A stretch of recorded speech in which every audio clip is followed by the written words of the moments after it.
centered. It's on the west side of the map, which, shout out Kench Analytics, if you've looked at his zone breakdown, you have a higher percentage of playing towards that side. And there is just an absolute, I mean, just metric ton. And I mean, ton of resources and consumables in this area, and you can see why. Like, you can happily foster 6+ people here, but the loot pass, once you're committed to inside, it just makes it so easy for everybody to trickle into these fights, to just get chipped from different angles. You're not covering every single sidewall, and it's really difficult, on top of the fact that you're just getting scanned out constantly by somebody above. Yeah, and that's the thing too, right? That information drive, that download that DJ and Yamzo will be getting from up top. I mean, if you start rotating out at that moment, it's over. You're going to get picked off. And they know when it's time to come on down, because they can just see how many players are here, how much threat is lingering nearby. When there's too much, you know what? It's not worth their time. They just get on out of here, and they actually end up being the guys holding players inside the zone. So if you're in the command cavern, it just never really seems like it's going to work out. Not at a surface glance, at least. So seeing a team like CSIN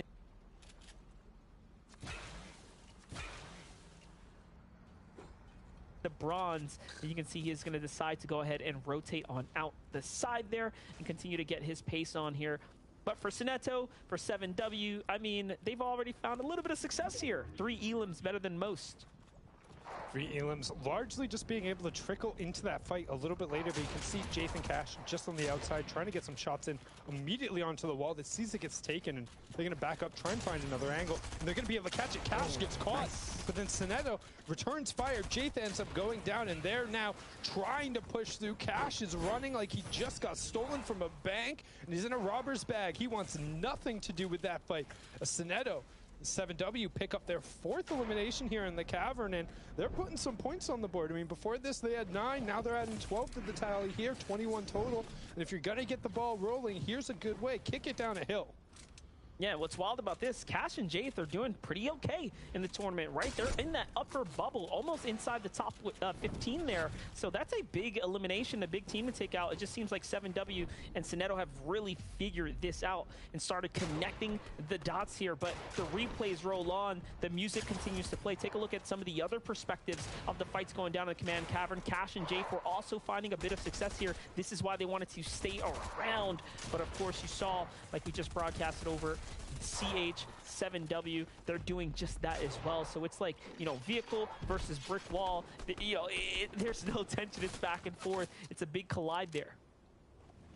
Right now we see some other shots being sprayed out. Fabuga does have that legendary scope burst rifle, going to be able to just right click or left trigger, whatever your button is for that, aim down sights, pull up that nice little red dot, and when you're as good and accurate as the solo World Cup champ, he's going to be able to find those shots. But somebody who knows a little bit about being accurate, and again, we talked about how generally we don't see better games from Mega and Dubs till we're in the back half of the games. Guess what, Monster? We're on game number 4. 3 elims all in the back pocket of Dubs, 79 points, and they've all of a sudden pushed themselves up from 11th to 7th in just this early game.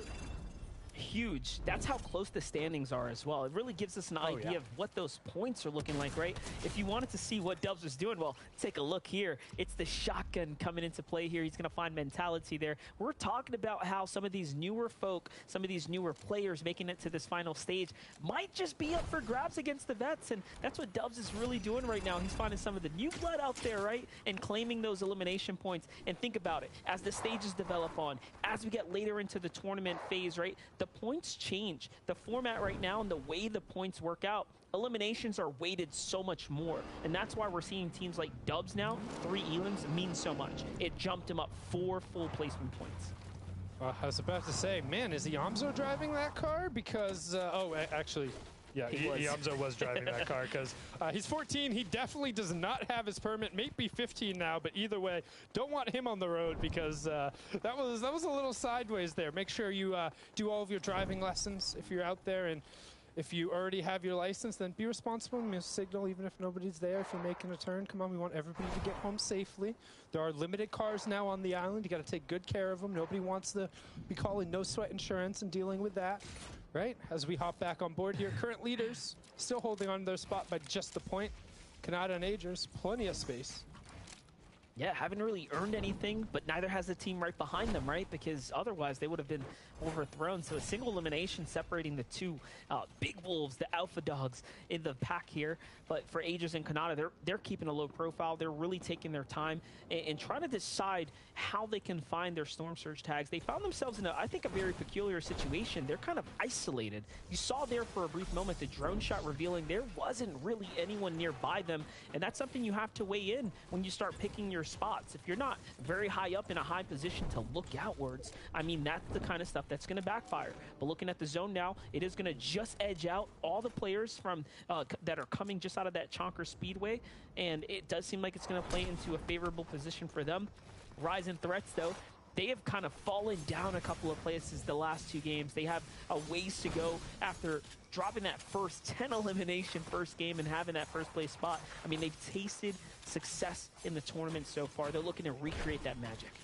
I mean, they had 56 points after the first game and since then stalled out to 80. So it just really goes to show one of those really solid games, you pick up a lot of eliminations, can make such a big difference. And yes, they've had some two really rough games since then. However, because of the performance of that one game, they are still very much so in touching distance of that top 5. So they know, hey, doesn't matter what happened in game number 2, game number 3. Buckle down here, get a couple points, let's get into that top 25, and let's have a go at it. And we've seen there in plenty of times where if you don't look at the entire qualifying process in the round as your individual game, but instead you look at it as kind of the tournament management mode. And I've talked about this into oblivion, where if you're Death and Tabney or you're counted on Aegis right now, you want to chill. You're taking no excess fights because you know you get into one more end game here and get in some solid points, you're basically guaranteed a top 5. You created a 30-point gap to the rest of the field. You don't need to stretch that out from here on out. You just need to hold on to it. And as I say that, actually, you see Kanata picking up a knock onto Byla in the feed. That is monster. Oh, not Byla, excuse me. Picking up a knock onto Av in the feed as we're watching Byla right now. That's huge for them. Yeah, I was going to highlight that as well. Kanata with the knock there. We didn't see the finish, though, so it does seem like the exchange, the revive might be happening inside that box there in the distance. But the surge. Unfortunate for Kanata, but yes, exactly. Very fortunate that they did find the surge. Now, when this zone ends up closing, I mean, as of right now, 6 players have to go down. We've been about around this area after the last couple games, that first one being the most staggering, of course, up at the top. Let's take a look where Aegis and Kanata are right now. If you bring your attention to that map right there, you see they're about a 150 damage above the surge. It's not too much, but it's not too bad right now. It could be much worse. Obviously, there's a couple teams on the map right now that are sweating. Yeah, but Tabney, aka Coney owner, letting everybody know that he's the one who owns the cones, aka Coney Crossroads. Let's not Spaka and Trash. They're 198 below, so they need to get tagging 224 below. That basically means, hey, rifle shots aren't going to do it. We got to jump right in somebody's box, especially when you see that Glace is sitting on that epic drum shotgun. They're just going to try and drive right on in, but NPen is having none of that. Tries to rip that IO card to shreds. Glace immediately tries to go over the top one, but now just going to try and get an angle. 166 below isn't too ridiculous to potentially try and rifle out, but it's going to be hard. No, but this is the way you do it. You don't wait until the final moments to go ahead and get on up. You got to go early, and that's at least what they did, so I can respect that. That's an admirable push right there. Unfortunately, they didn't find the exact tags or really get to initiate the fight the way they would have wanted, but they have put themselves in a much better position. Now, notice what's happening there. Glace is up top kind of by himself. Trashy has decided he wants to take the wall-to-wall exchange. We are watching such a good FNCS right now. High-level play, high-level mechanics in action, literally the best the region has to offer. And you're watching the players make these decisions that are honestly going to make or break their tournament run right now. This is a 5th place team on the other side of the barrel right now. This means everything, not only for them, but of course for Trashy and Glace who want to stay alive right now. It's the box they go. Beautiful exchanges happen. They have someone on that backside of the wall. Can Glace actually finish the job? It's going to be the question here on the other side. Day and crew are doing just that as well, right, Sundown? There's a lot of action on your screen right now. Yeah, and DeRoller got picked up there, and it was actually Aegis who got the confirmation. Looks like Glace was the one who got the knock, though, as they were able to get the elim over, and it got them just barely above, 23 above, but 560 above, and still fighting is Day and Clix, so it looks like they feel they have a good enough advantage to take that. But Clix takes a ton of damage. He's desperately trying to disengage. Day tries to get over to him, and he gets ripped apart. The drum shock unable to take him down. Cooper ends up getting picked up, but now Clix, which is 57 HP, and his teammate is knocked. Not confirmed yet, just knocked. Yeah, it does look like there's a team in the distance sending in that incoming additional fire, that additional shot from the side there, and that's going to be why Clix's elimination actually gets finished there, but Day isn't fully finished because that extra pressure pushed that team off of them. And you can see they actually backed up. They didn't even secure it. This might be one of those stories that just end up piecing together so nicely for Day and Clix here. Very, very fortunate for them to be able to actually even play for the save, even entertain the fact that they can get the pickup right now.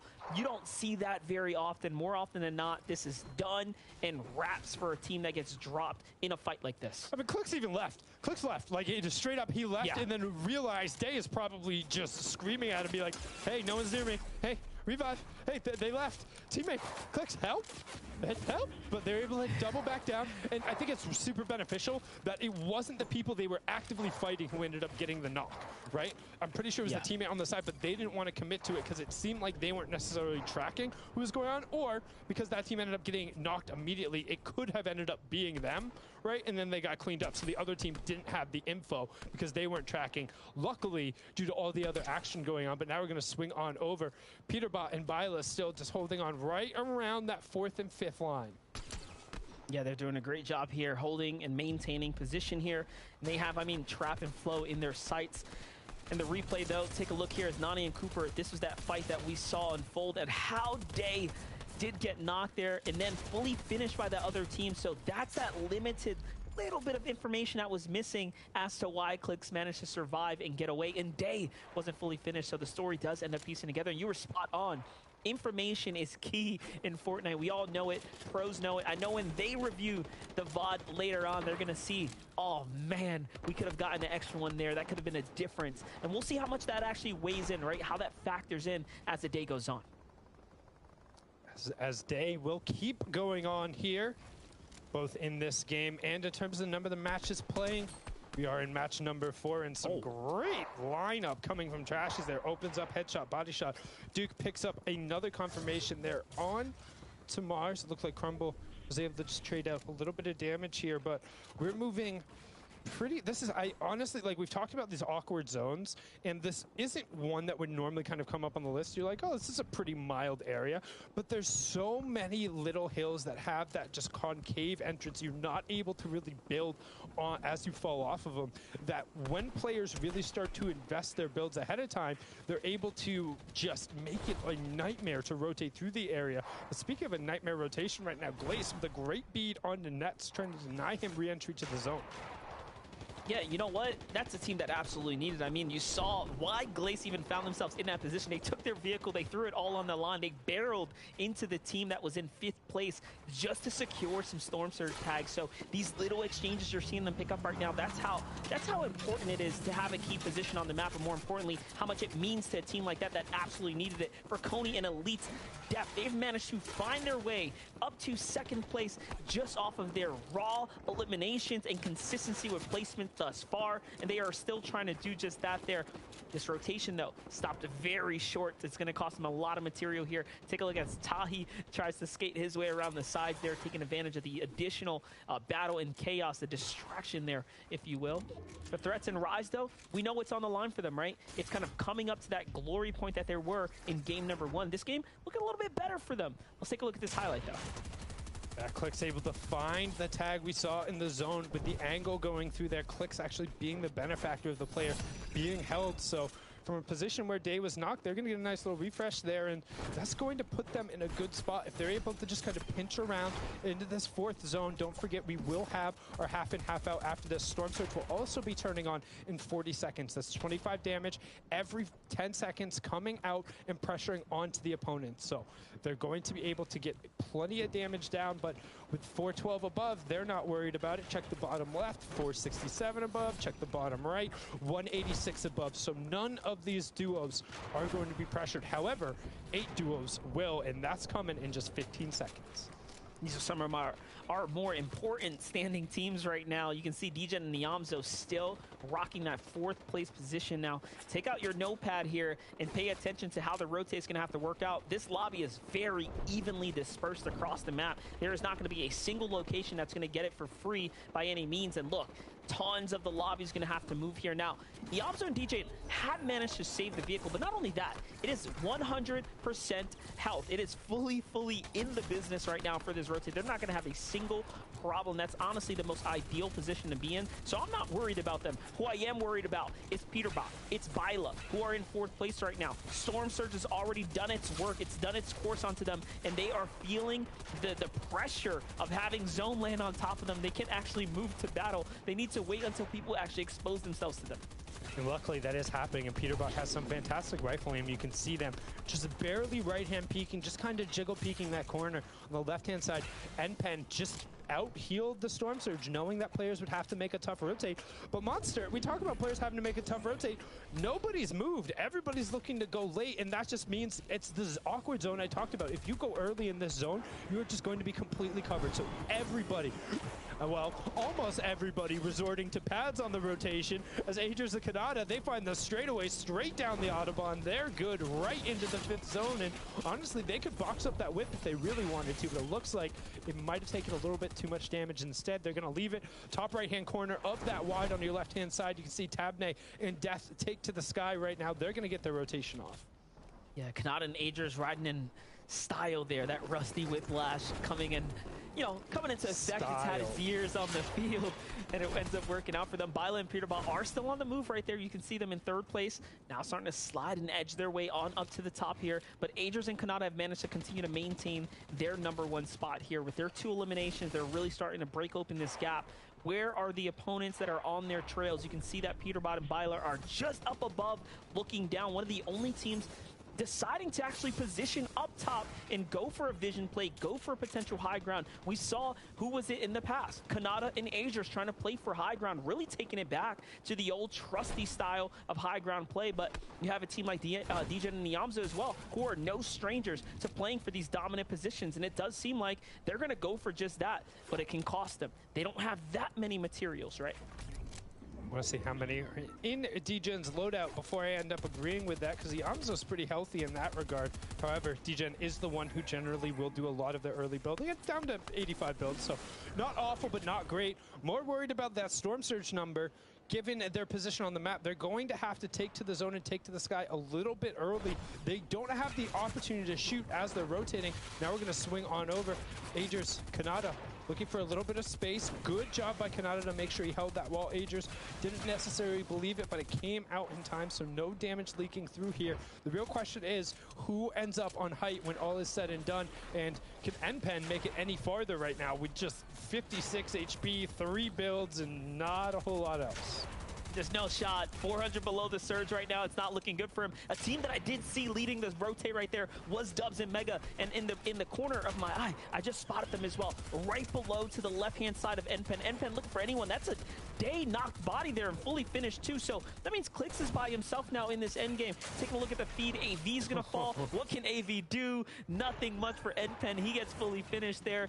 Dubs and Mega are still alive right now. 3 eliminations. Haven't found anything since the last time we took a little temperature check with them, but they are back and they're in the business now. The shots are coming in on high ground. Peterbot and Byla managed to edge their way out, building all the way across. So you know they have invested so much material to maintain this position. It's really going to come down to whether or not they have enough in the tank, enough fuel to continue to push through here. I mean, we all know prices are high right now, so this could be the end for Peterbot and Byla's run on height, but we'll see as DJen and Niamzo are starting to size up the players in the area.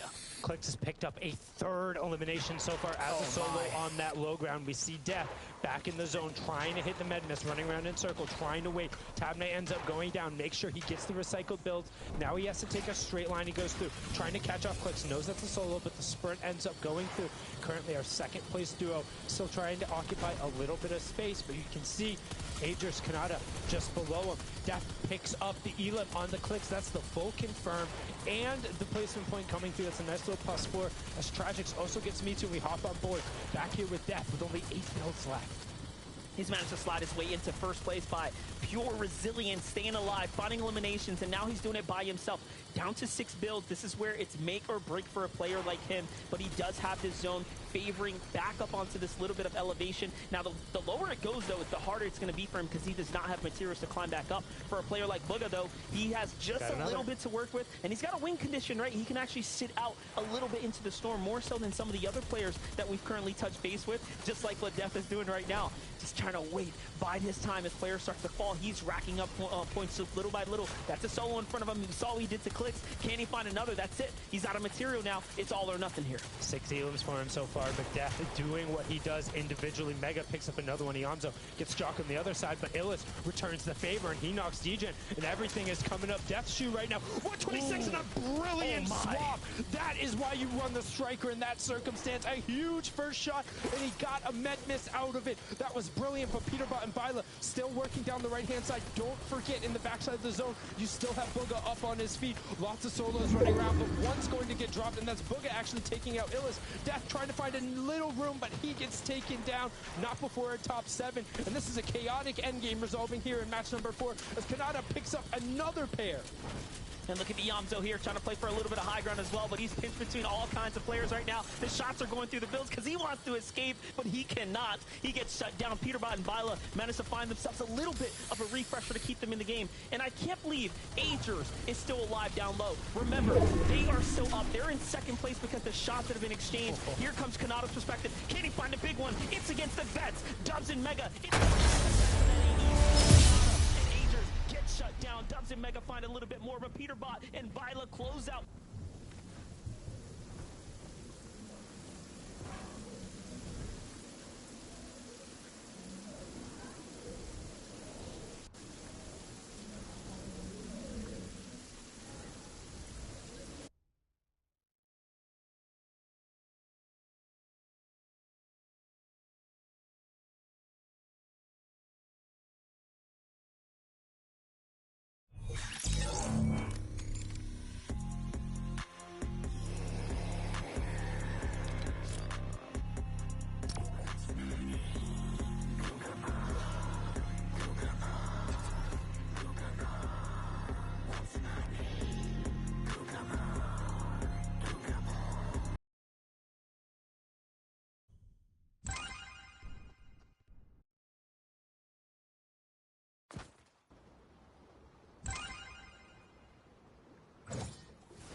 Kind of struggled. They didn't necessarily have the builds to get those victory royales when they were on the high ground. But no, Peterbot and Byla were like, listen, we have plenty of builds. We found these refreshes, and they actually end that game with 8 eliminations. So that in its own right is impressive. Yeah, it was perfectly played by them on the high ground. No one really even contested them. And then that last little refresh onto Iamzo, trying to scoot through on that mid-ground. And we see Byla able to pick him up, get that little refresh, and enough mats from that point there on out in order to win that game. It was beautifully played, and they got to be feeling good about themselves. Yeah, DJ and Iamzo have just been, again, they're putting themselves right there. And it's 2 games to go, as Sundown MDF said as well, so they're very, very close. But you look at Kanata and Aegis as well. Now, Kanata we know, and Aegis to an extent, of course, but Kanata, one of the top players qualifying for so many FNCSs in the past, and continues, 2 games, these guys have managed to turn things around, and they are right up there at the top of the leaderboard here. What is it that makes them so special, David? I mean, it's got to be the experience, but even more so impressive, Kanata does this with so many different duos, right? Like, just the previous season, he actually got 6th with a different duo, while Aegis got 16th, and now they are teaming up here, and it's been so good, We kind of tuned in with them during that middle game, and they were just set up in such a good position. I literally told SPG, I was like, how are these guys consistently finding themselves in a good position every single game? Like, it is truly impressive. Yeah, they're playing so well, and everything is clicking, right? We see them there on the low ground being able to take the 2nd place. We've obviously seen them on the high ground already. They're getting whatever they want and just playing through everybody. It doesn't matter. They're on a train track going straight to the finals. I would highly expect them to be at the top of the leaderboard. And oh my goodness, they are not. Oh my God, we got a tied first and second place right now with Deaths and Ages as duos. 167 points here with Peterbot and Violet in 148 just behind there. But the top 5 or 6 now is looking very, very, very tidy here, Vivid. With Booger and I see Pikachu, or Miro, they're in 5th place as well. Yeah, and the gap is ever so increasing between the top here. Death and Tabney showing up and showing out, as well as Aegis and Kanata. There's actually a 44-point difference between that 1st and 2nd place and 5th place right now. So the top people here are really looking to secure themselves that top 5, but we still have a bunch of fighting chances in the likes of Mega and Dubs, who now have 130 points, only 10 points behind that 5th place position in Booga and Miro, SPG. So 4 games in, look at the top of the leaderboard. Every team that has won a game is currently in our top 4. I feel like we never see this. There's always one team that, wins one match and then falls. Everyone is playing so well at the top. It is going to be a fight for these last few games just to see who's able to grab that top 5. But like you mentioned, Vivid, there is some room. There's some gaps, especially that top 5, that 5th spot. There's room if someone falls or makes a mistake and stumbles. We see Threats and Rise right there in 11th, Jamper Dukes there in 12th. There's a lot of teams trying to make their way up the leaderboard, and just because you don't make top 5 doesn't mean it's not important where you place here. Those series points that you earn if you're outside of the top 5 are oh so important to find a way to advance the semifinals. Yeah, we can see him in 11th position right now, actually. Threats and Rise. 11 eliminations, I think, Threats had in the very first game, but only 2 since. And after 3 more games, that's not that consistency you're looking for, really, in Qualifier 1. But on the previous page as well, obviously I picked Miro and Booga earlier today as a qualifying duo. But interestingly as well, seeing eliminations, they only had 12 eliminations after 4 games, which is not what you're used to seeing with this duo. And is it a case, Vivid, do you think, because of the way that, rotations obviously might change? Obviously, they're coming out of chonkers, there's less vehicles on the map, their rotations are different. Are they now being a lot more smart with their placement positions? Their placement points seem a lot higher than usual. Honestly, their elims usually come from those solo clutches that they usually find just these random eliminations in the end game where they're kind of creeping around. So I feel like, we've already seen multiple times today where these solo clutches have come into play that we see so often out of Booga and Mira. And I feel like just the eliminations aren't necessarily finding themselves for them in those scenarios. And we always know that they're usually not a duo in those end games anyway, so they can never really fight for those eliminations. But I feel like the placement points that they find because of those consistent solo clutches is actually where a lot of their points usually come from. Yeah, beautifully said. And they're not normally a team that just unbelievably frags out. The placement is where they make it, and that's where we're seeing them strong today. Indeed, yeah. They qualified in the Qualifier 1 last season by 1 point, I think, in the very first one. So we'll see if it happens again. Let's head over to Sundown and MDF to set things up. A penultimate game. Now we're going into it. Let's hand over to the fellas. Take it away. Thank you so much, Adam, Vivid, and SPG. 2 more games to go, and what's effectively turned into the battle of 4th and 5th will be decided in games number 5 and 6. My name's Sundown, joined by Monster D-Face to close out the action here on NA East. But don't forget, we got NA West right after this. A lot of action happening here today, and that was a ridiculous game number 4. I can't believe we're already leaning into game 5. The day is flying by, but that's what they say when you're having fun. It does sound like Battle Bus is ready to take us into the world, so let's go.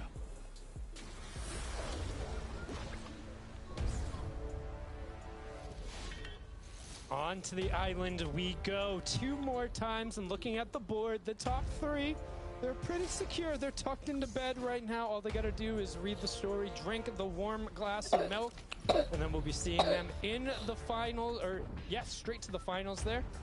The question is, who will be joining them as we keep an eye on the feed? You already see Avery lighting it up right off to the bat. Nounsy and Sprite go down. Yeah, but after this, it's not bedtime, it's celebration for 5, because players will be punching their tickets into the finals, of course, for Bucky and Cam. I mean, what a story we've had here today, right? Hello. The Daily Bugle, a great drop spot for teams. It can definitely house up multiple players, but what we're seeing is a back and forth exchange for players that want to essentially alpha up this main drop in Buckingham. I mean, they found success, at least in game 1. Game 2, things turned around, and it just seems like it's been an equal exchange, if you will, between the teams here.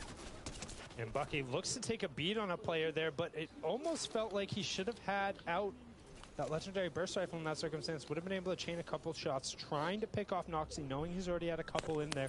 Good reposition coming out from Cam to just kind of change the angle a little bit. Bucky does something I would have never do, just got a little bit of vertigo there, actually. I would have just straight up missed that spider web 100 times out of 100.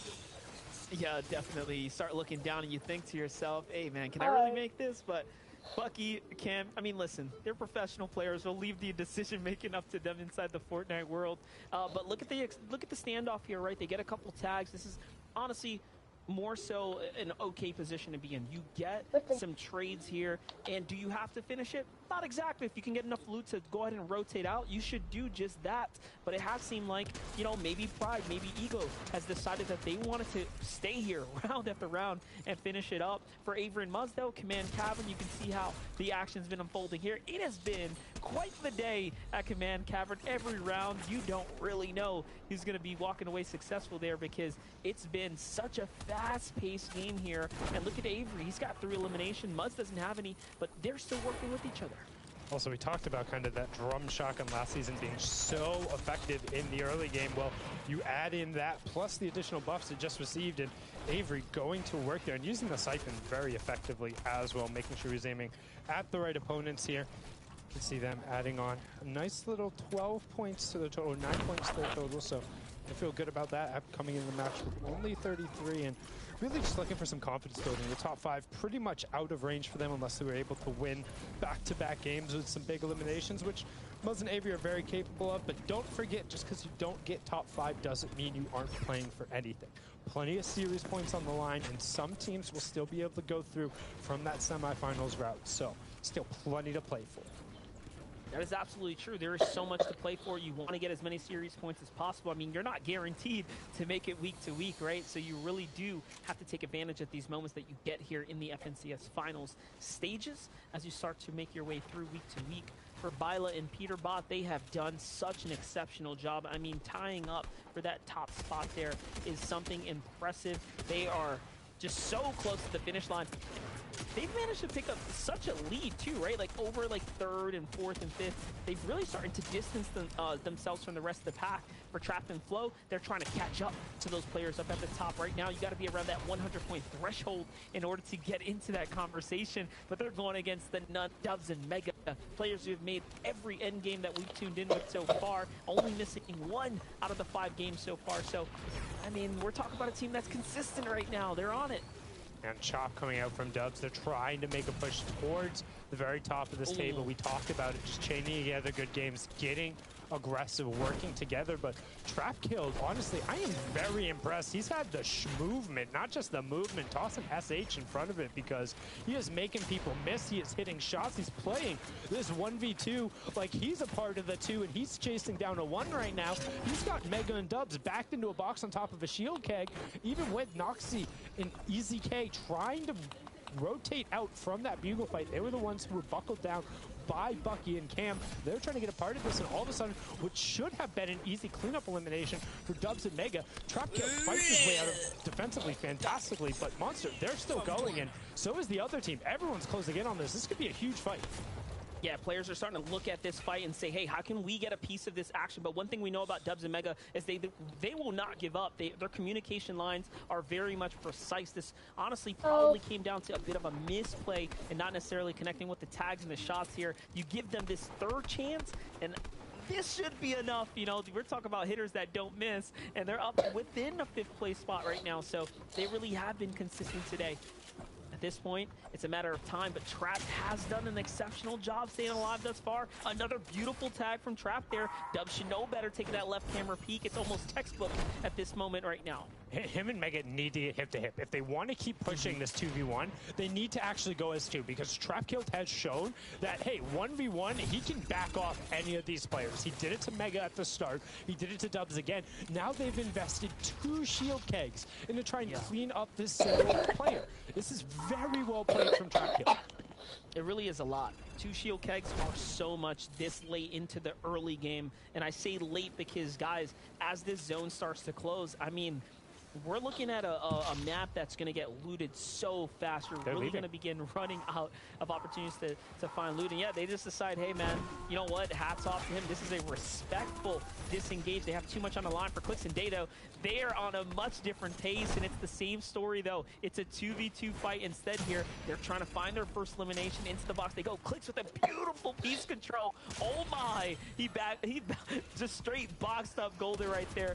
Easily done for him. And Day looking to do the same to Aviv right now. Into his box he goes. From a respectful disengage to a disrespectful engage, Day and Clix are just going forward, and they got it. Different. Chum the water, and Clix says, give me those, pick it up. I don't want to be on the outside looking in. I want to book that ticket right here, right now. I mean, when you see how quickly things can change for players, it really does put it all into perspective for you, right? When you don't miss your tags, when you don't miss those shots, the momentum, you have a team like Clix and Day that they're playing off that momentum, and they're doing a great job here. They really rocket their way right back into this conversation here. They're sitting currently at 6 right now in the overall standings. I mean, we've seen Clix and Day pull up on these clutch-type positions here. It's always at the end of the tournaments as well, where Day will just come online, right? Where Clix will come online, and all of a sudden, they're up there, and they make their way through. Trying to make this first week qualify is a huge feat for a team like Clix and Day. As we see what I believe is the conclusion of the circus over at the Command Cavern. Cease cleaning out the vault over there. Can turn off the Benny Hill music as he's able to get that one done, and it's a nice little 180 from Tabney and Death. They're like, God, you don't really want to go that way. That's what we're talking about. When somebody gets a line on one of your vehicles, that is a prime example. They had no way they could go where their vehicle wasn't going to take 200 plus 300 damage. So what they do, they turned around, they put a hill between them, saying, this car is way too valuable to just use it for this rotation. Very well played. Think about that. They have to weigh that, right? They have to weigh that decision. Airdrop for a launch pad or vehicle that's, you know, right now going to, work for us here and now. That vehicle is so much more important, and their position in the tournament. They are the #1 team here. Why take the risk? And they knew better than to do just that. For Dubs and Mega, I mean, you can ask them that same exact question, right? Why take the risk? It's the points. They need to break up away from the 6th place teams of Clix and Day, catch up to Kanata and Agers, catch up to these teams that are up here at 167 points after 4 games of Fortnite, now in the 5th. I mean, you couldn't ask for a better beginning start for a team like Kanata and Agers. At this point, I mean, they might have just done enough. It's going to be very hard for them to not qual now. They basically need 2 less than 5-point games, right? Just keeping about average looking through. It's been about 31 points per game. So multiply that by 6, do some math going through, and the final number comes out to be right around 184, 185-ish, right? So if they're just able to put together 1 more end game, or even just 2 like 5th zone performances, tossing a sprinkle in a couple elims, they should be well above that 5th place pace. Again, don't forget, there's no money on the line directly today. The prize for 1st and the prize for 5th is the exact same thing. It is a ticket through to the finals. If you aren't in that top 5, you get some series points to potentially slot you into the semifinals, but you really want to end up in that top 5. It doesn't matter where, just in the top 5. Yeah, it's true. You really just want to make it there. That's where the bar is set. Make it to top 5 for Agers and Kanata, though. How have they been finding their tags? Where are they? It's box to box. It's end game. It's picking players off of builds just like that. Players that thought, hey, we just got 2 elims, we're okay, and they're out in the open. But no. You have players like Agers and Kanata looking in on the distance here. And this is where, again, you have to think about the state of the game.